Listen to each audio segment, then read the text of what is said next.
Have you ever had a hankering for a late night snack? And you're like, you know what? We have these awesome tortillas, and we have these good cheese, and these good cheese, and then that, and then that, and then babe is happy. But it's gonna be awesome.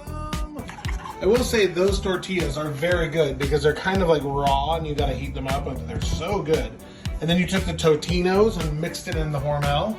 Hormel chili, no beans, greatest chili on earth. That makes fantastic quesadillas.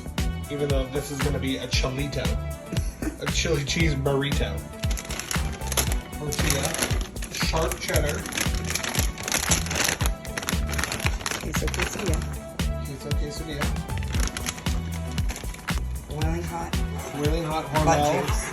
and salsa con queso Totinos. It is not called butt juice. It is called awesomeness. Oh yeah. Oh yeah. This is one way to get out of sleeping with your wife.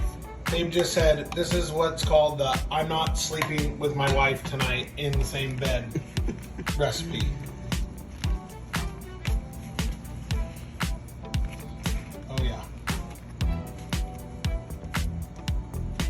There's one little bomb. 2 more to go.